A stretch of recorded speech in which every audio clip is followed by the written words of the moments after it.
Hi, everybody. Welcome to everybody who's live streaming with us, and welcome to everybody in the room. When I left on sabbatical, we had a plan. Yeah, that. And a plan that when I got back, we would celebrate my 5 years here at Unity San Francisco. Well, those plans went out the window quickly as Joshua was born, and Joshua's here with us now, so, woo! And so when Deanne mentioned it, when she was talking about our vision statement and what we've created, it really got me thinking, and as I look around the room, that people sat here in this space before I became minister, and all the faces of people who have come since, and the community and the actual literal physical things that we have built together has been truly astonishing. And those of you who are watching live with us right now or will watch this later, the reach of our community has shifted. Over 500 people have watched our live stream now. 500, right? And so who we're speaking to and how we're speaking is gonna shift. That's the thing about manifestation. You're different after you manifest. The reaction, the reality of your world shifts. And so how do we learn to be and move and have our being in this, right? In this actual here and now. In that moment of understanding that everything is possible. So my question to you all is, what has been your year of manifestation, right? So this is what we've done as a community. What is yours? What has shown up for you in this year? What has shifted in your life? What are the physical components that are constituting your year of manifestation? Because we know words have power, right? You call it out and it happens. So I plan to manifest in this year. I planned to have a baby in this year. Didn't exactly work out like I planned, and that's for later in the talk. We'll talk about what to do when that happens. And it does happen. So like I said, where are we when it shifts? So I want to try a little experiment with you here, a little way of being with you. All right, so instead of doing the meditation after, I thought we'd do a part of it right now. So Michael's going to tinkle, and I'm going to invite you to take a deep breath. And as Christopher just sang for us, you don't have to know. Meditation's not about knowing. So just take a breath. And do an internal smile for the grace that is this moment. For those of you at home, I really invite you to let the chair hold you. Like the people are here letting these magnificent chairs hold them. To let the floor sustain you. To let the sounds in the room and outside the room, the crying baby, the traffic on the street, the hum of the fans, be part of your meditation. Because it all is anyway. When we cease fighting what is, we get to live in the bliss of what is. In this moment, in this breath, you have everything you need. As you take one more deep breath, I invite you to journey from your head those long 18 inches down to your heart. And feel your breath now connecting to your heart space. That place that knows exactly who you are. Your life itself. You are love. You are powerful. As you breathe now into your heart, I ask you just to become aware of its bliss, its pain, its longing.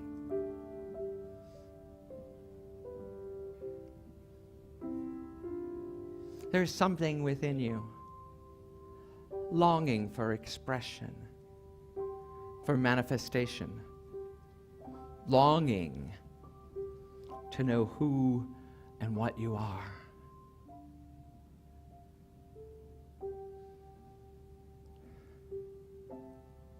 As you sit here in the silence, ask yourself, what is my heart's desire?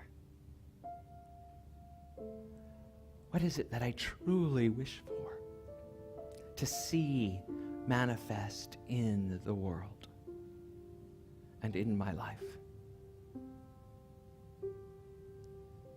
If nothing comes, don't worry. You don't have to know.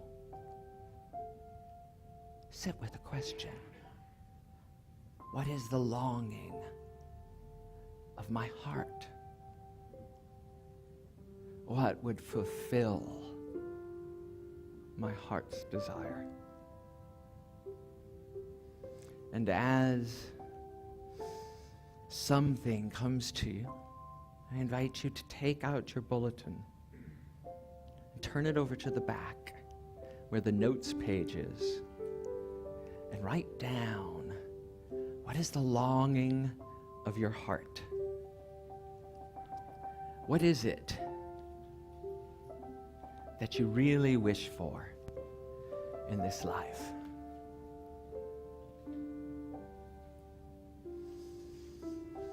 You take a pen,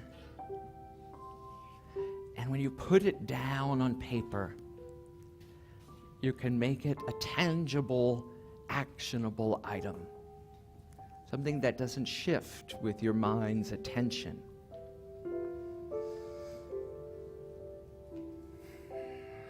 And as you come back to this room, I invite you, as Michael continues to play, just to anchor that.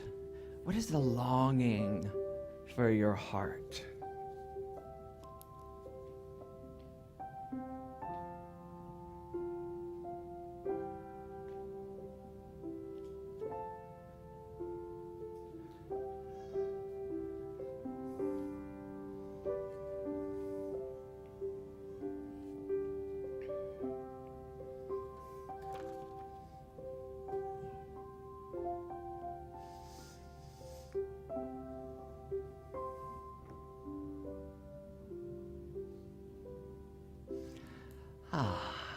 And as we come back into the room, as you're ready, I invite you to open your eyes. We're going to do a couple different meditations in this morning's practice. So this is just the first that we will keep going deeper in. But I have some questions for you now. So manifestation, as we've talked about before, is based on the law of attraction and what I call the unity trinity: mind, idea, and manifestation. So that all things exist in mind, capital M mind. All things exist in God. And as the scripture teaches us, we live and move and have our being in that Christ, that mind, that Buddha, that divine soup. Right? An idea is when something in that wholeness separates itself out. And so we have the idea of a chair. Well, this, what you're sitting on today at home or here, is just one iteration of a chair. There are infinite versions of chair. As we've known, we've sat in some that are great and some that are not so good, right? Some that really don't hold you up, some that really make you go right to sleep. So there's all kinds of possibilities in there. And manifestation is when we take that idea, the idea of chair, and actually physically make it. So it seems like that would be a duality. So we have an idea chair, and then we have the actual chair. We have the idea of God and the physical. But as we've spoken about many times, we are spiritual beings. We are part of all that there is, and yet we're having this physical experience. So manifestation is in the physical realm. It is just one isolated version of the infinite idea that is Cherie, the infinite idea that is Rebecca, right? The infinite idea that is any one of you sitting at home has come to this time and place to be fully seen and known. You have come here to be the best you can be and to shift the experience on the planet by your very presence, right? By your very presence. What Deanne talked about last week, you're playing small doesn't serve the world. You are here to make a difference. So what is it that you are longing for in your heart, in your heart's desire, that would fulfill you here on this planet so that you're more present to be that shining example, to be the light like Misa talked about? So I'm asking, really, Deanne's got the microphone, who would like to share what it is that they're really here to do and be?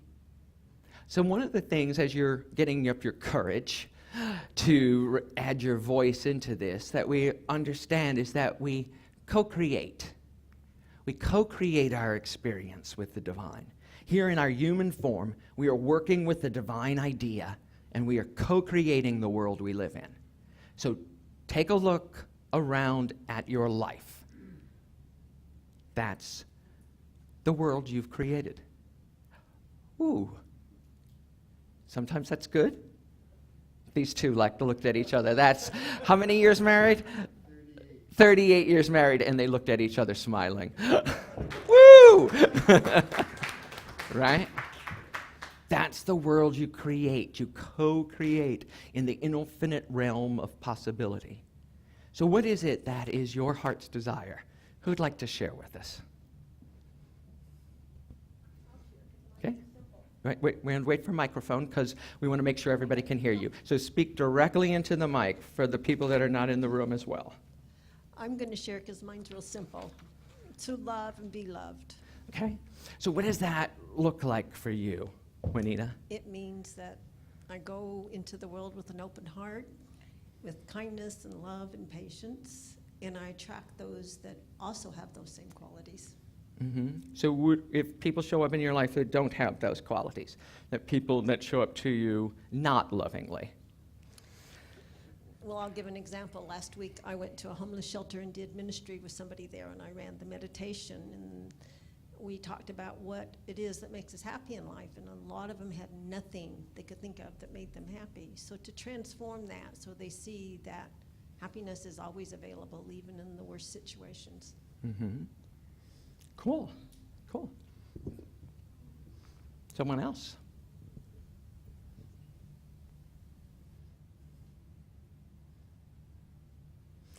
Ben. Thank you. It's something that I hadn't thought about in a while, but when I first came here, Reverend Sonia helped me to realize that I was a conduit that for the Spirit, and that my music is my mission, to share that and to share the joy and the solace that it can bring to many, to be a conduit to be opened to not only share the music, but my life's experiences, who I am, how I deal with my world around me. Those are examples of the manifestation of the Holy Spirit in me. So as a conduit and as an example of the Holy Spirit, I go into the world and hopefully shine a light that others can see and want to know more about and follow. Right. So the longing of your heart is to share your talent, your music, Exactly. your Is to music, continue right? to, Is right. to continue to have that ability. And does it matter if you get paid to do it or not? No. Okay. No, So listen to never. this for all of you who have a dream, right? That's something you want to be. When I lived in New York, at Unity of New York, it was always, oh, I want to be an actor. I want to work as an actor. So do it. Go work as an actor. Go do what you're supposed to be doing. The pay will come later. I'll tell you something. One of the greatest experiences of my whole entire career, and I've been doing it for like about 13 years, every other month, myself and a group of singers go to the Jewish Home for the Elderly. And we give them a show of about an hour and a half. And whether I'm working or not, whether I have a job or not, that gig will always be done, because that means more to me than any other performance that I could ever do that makes money, that does anything to bring me fame or fortune, because those people really appreciate it. Yeah. I mean, they really get it. Right. You know? And so another way to link this into is that even if you think that what you've written down on that page, you want to open this up, doesn't have to be love or music ministry. It can be a tangible, physical thing you want, a new home, a new vehicle. Because underneath it lies something else. Underneath that desire lies something deeper.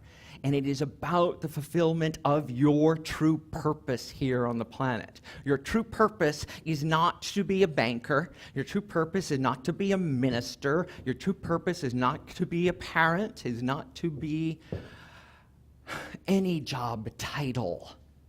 There is something deeper underneath it all, right?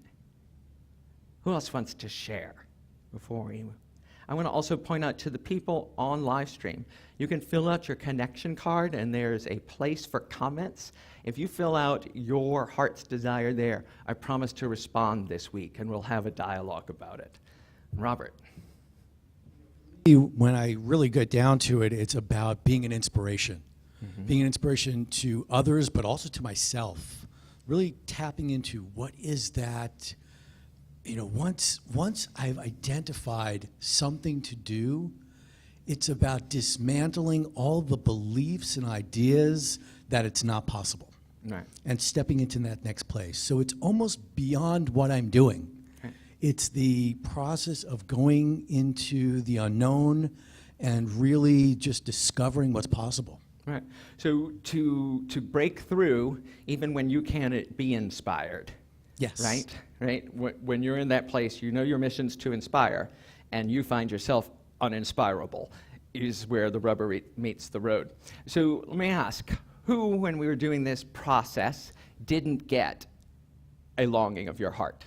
Okay? Be honest. Come on. It's all right. All right, so we have only a couple in the room. So just close your eyes real quick.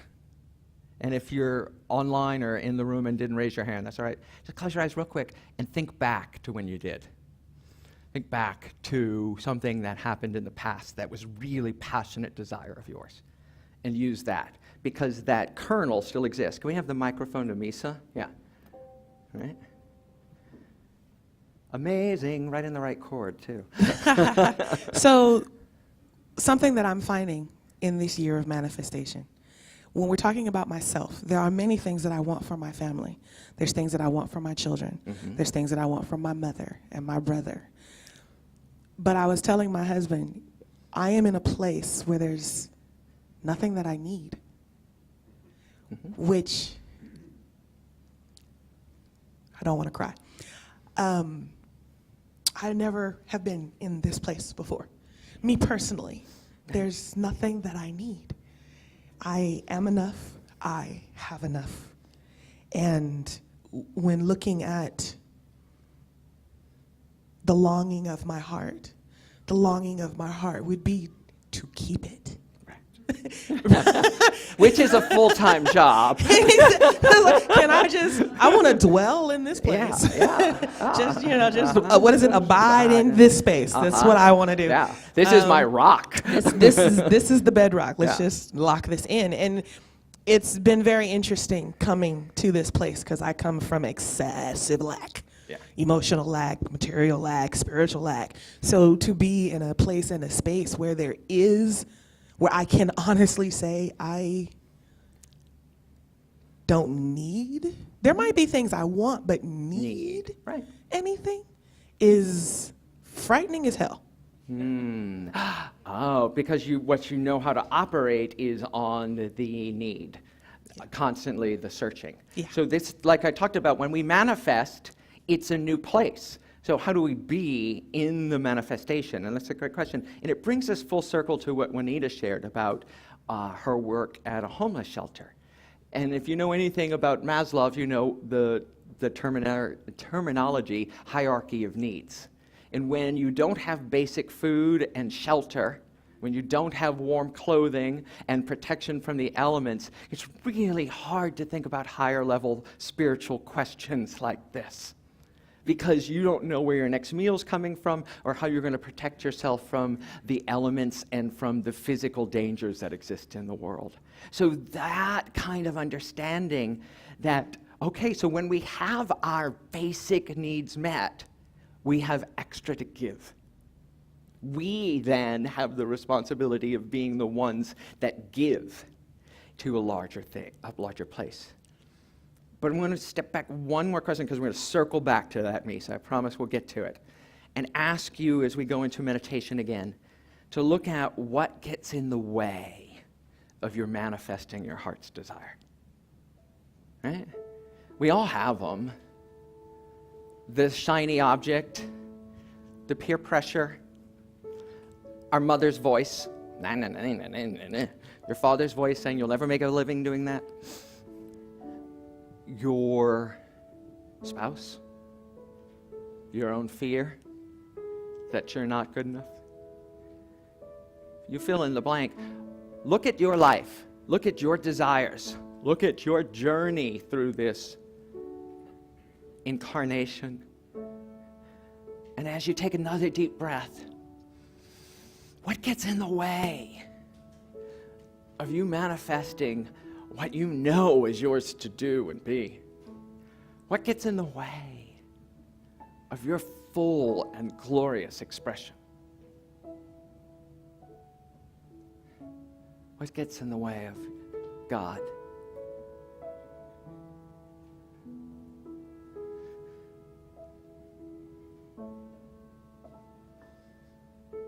As you sit with that question, just let it answer itself. What gets in the way of being whom I'm meant to be? What gets in the way of my happiness?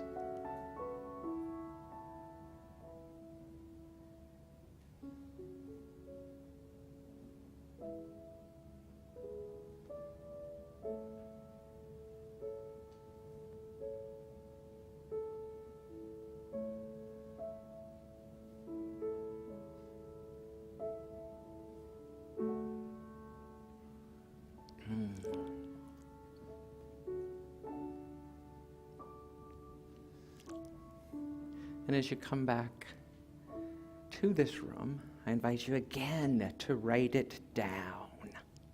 Because as you write it down,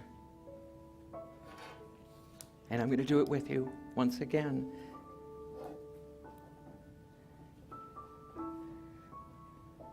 in some shorthand, right? I just had to put one word down, and I know how easily I get distracted or pulled off course, how my attention gets diverted, how I forget that I am in charge of me. I can't be in charge of anyone else, not my children, not you, not anything that happens in the world, but me, I get to be in charge of.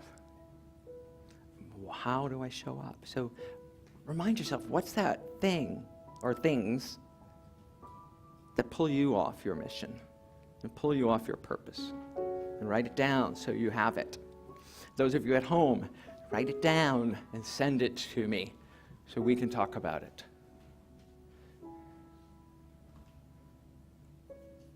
And as you come back to the room, I'd like to know, and I'll start this time by sharing as Deanne brings the microphone around again.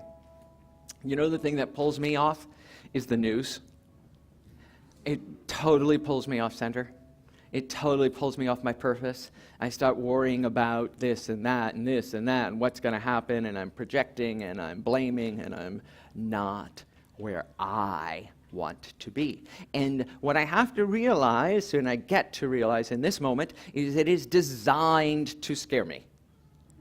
It is designed to scare me and engage me, and they are masters at it. So when I wrote it down just now, I saw the clear correlation that that's what's taking me from whom I'm here to be. What's taking you from who you're here to be? Susan first, and then Rock. And speak right into the mic so they hear you. Thanks. To be perfect, and not that I don't want to make a mistake. Oh, wow. Anyone else identify with that? Right? Thank you for giving voice to that. It's like we're scared to take action because it's not going to be good enough. Our flaws will show. That's real. Thank you. When you do it anyway, what happens when you take action anyway? I have to roll with the punches. It's a learning experience. It's like, oh, well, that didn't work out exactly the way I wanted to, but I learned a little bit about myself. So. Yeah. I have a question for everybody. Does anything ever work out exactly like you want it to? Has anyone had that experience? Okay, just checking, because I would really like to meet you if it has. And Rock. I get in my way. Say it again. I get in my way. What does that mean, I get in my way? I knowingly sometimes, and sometimes not knowingly, I sabotage it. Because I think it becomes Right. more than I can handle. All right, so sabotage. Yeah. Right, so it gets scary, and you somehow consciously or unconsciously sabotage. Not scary, more overwhelming. Overwhelming. Okay, that's a better word, right? Yes. That's good for yeah. you. It's Not too much. Scary, no. Yeah. Scary, no. I'm over that part. Okay. Right, Yeah. but overwhelming. Yeah. And my greatest wish was to almost start a epidemic, a peace epidemic, you know. Ah. And I'll be more than happy to be the virus. Right. Wouldn't it be great if peace could go viral, right? A peace meditation, a peace meme go viral rather than the hate and the fear that goes viral, Yeah, right? so that we don't have to worry about the news. Right, you know? exactly, that shift, that understanding, right? Yeah. That they can't do anything to us that we don't do to ourselves, Yeah. right in here and right in here. Exactly. Yeah. What else gets in your way? Cherie, right next to you. My fear of putting myself out there, which is low self-esteem. When someone asks me what I do, I get tongue-tied. I can't tell them what I do, and it's my mission. Yeah. So, interesting, right? Interesting. You can't tell people what you do. Because once I'm doing it, I can talk very freely. Right. But interesting. Yeah. Well, I identify, and I'm sure there's a few other people here who would also, and out there. So, self-compassion is the most powerful tool I have experienced. Right? Sometimes I can do that. Self-compassion. So celebrate the sometimes. Right? No one, like I just said, is 100%. No one actually works out exactly like we're supposed to. Celebrate the sometimes. Celebrate the sometimes. And there's one other thing that's missing in the longing of our heart. So you may notice on your connection card, if you turn it over today, in all of our spiritual practices are blank. They're blank for a purpose, right? For those of you at home, if you open and you click on spiritual practices, you'll also see it's blank, and you get to fill in a whole paragraph, right? And I'm asking you to fill in now with what you've written, your spiritual practice, right? It's to know the longing of your heart's desire, right? And then to consciously know what gets in the way of it, what gets in the way of your heart's desire. You never fill it out? Well, here's your opportunity. Right, we have a blank for you, right? So that's why we put pen to paper or keystroke to the screen, that it lives not inside of our head, but actually out there where you can look at it and go, oh, I'm being foolish. So mine was, the longing of my heart is to be a powerful force for moral leadership. Right? For moral leadership. And I think that why churches are in decline and why that more people aren't coming and streaming these kind of messages and talks is because the church ministers have abandoned their moral leadership. Standing up and saying how to treat other people, how to see other people, how to interact in the world. And instead, as a society, we look to our politicians to set our moral leadership, and they fail at it miserably across all sides of the aisle. Fail at miserably because what their job is to get elected. Is to get elected and to make it to the next election, so they will do anything to keep power. And they betray the moral fibers that we, as clergy, are not standing up and espousing. How to treat other people, how to treat the homeless, how to treat immigrants, how to treat women, how to treat gay people, lesbians, transgender people, how to treat our brothers and sisters who are impoverished, how to treat those who are incarcerated for crimes that they committed, how to treat people who are different than us, who don't believe in a particular religion or believe really devoutly in a particular religion. How we stand up and be spiritual, moral, ethical is missing in our society. To talk about it and to talk about it in real terms. So my paying attention to who gets elected doesn't serve what I'm called here to be. And whatever your distraction is, doesn't serve what you're called to be and do. This is what's missing in our world. And I'm tired of looking for solutions where they are never, ever going to happen. And I want to look for solutions where they can. And I know that's inside of me, and I know it's inside of you. Right here and right now, we can be the difference in the world. As you fill out your spiritual practices and notice what yours to do, in the law of attraction slide that I showed you earlier, there's one thing that's missing in all these words: intention, focus, abundance, resonance, wealth, receiving. The word that's missing is giving.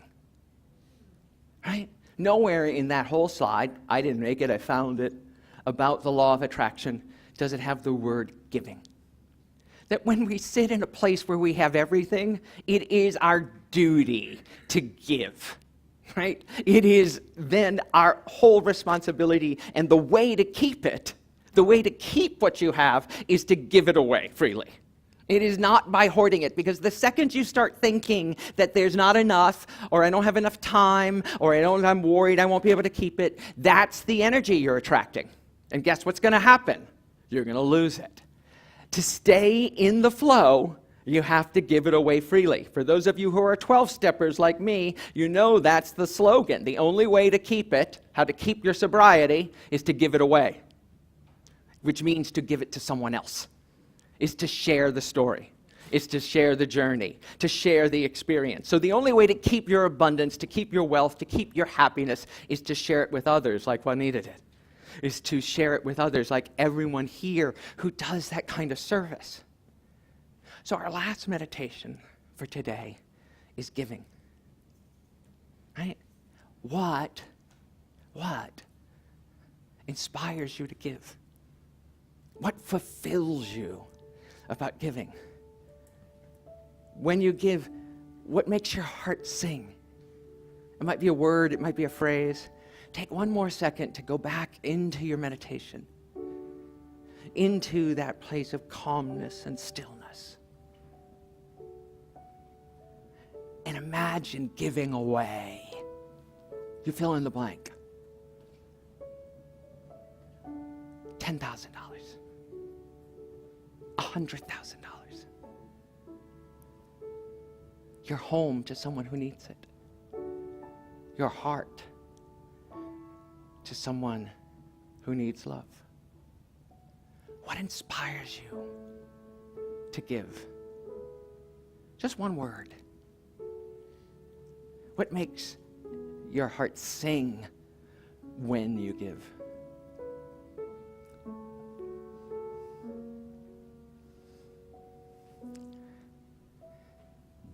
As we get ready for our time of giving and receiving here, I invite you once again to write down those words. And further, on your connection card on the back, there's a place for comments, prayer requests. I invite you to fill in a statement of why you give. Why you give here, why you give other places. It doesn't matter. But what is it that giving does for you? And own that statement. Don't be shy. Don't worry about it. But know in your own heart what it is that inspires you to stretch yourself, to share yourself. And once again, put it down on paper. I ask that you turn this in so that I can see it, that I know what inspires you to give, so that it helps us know what works, what doesn't, who you are, what you're about. But I also invite you to make sure that you have it for yourself, that you take it home with you and keep it somewhere that makes sense for you.